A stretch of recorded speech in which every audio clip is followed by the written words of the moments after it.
We were latchkey kids. Like, were you guys Same. latchkey kids? Big time. Oh, I yeah. was, man. That had a lot to do with our generation. I Somebody didn't was even talking know that about. that was a term. I just Yeah. thought, It like, wasn't a that's just term. what everyone did.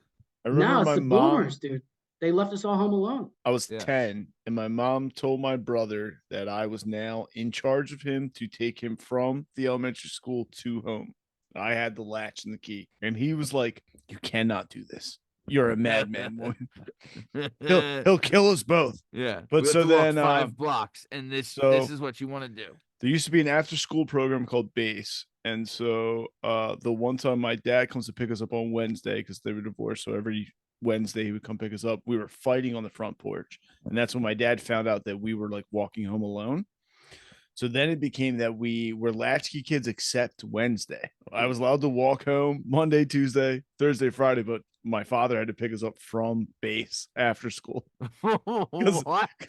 because my mom was like, "Look, I'm not picking you up from that place. Like, just walk home." But your dad doesn't think you're old enough to be latchkey kids, so you have to pretend that you're not on Wednesday.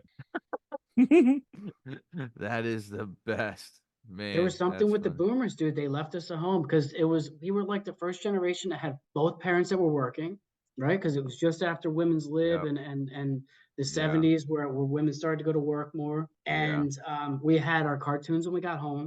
Yeah. Nobody knew if we did our homework or not. I didn't. No.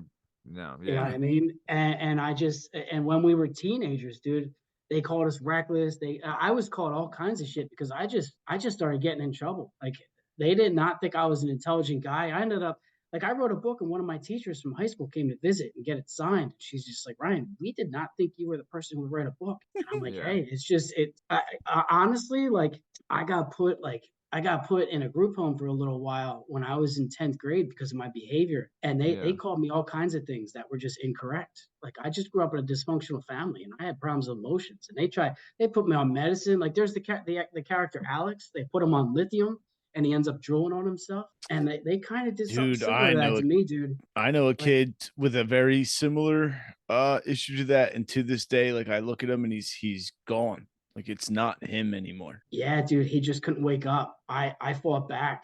And the best thing I ever did was get into school. I got into a 4-year tech school to study plumbing and HVAC, and they let me in based on like my family. I was a plumber, so they wanted me to build on what I had. I was really lucky that way. And when I was away from home and at school, I had a chance to build myself and become a better person. Yeah, because And, it was and that's when home I in started to the wake yeah, up. It yeah. was home. Yeah, you're right. It was all those old things And it's that were hard to keeping me. admit and like accept as a kid because like you're like, no, I'm normal. This is fine. And then you get out into the real world. You get away from that. Yeah. You start telling people stories or talking to other people when you're young, and you're like, everyone didn't do this. And they're like, no, no one. Very few people have to do that.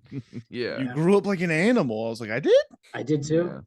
Yeah. I know what that Like, feels like, man. yeah. It's children of alcoholics. It's usually a common thing.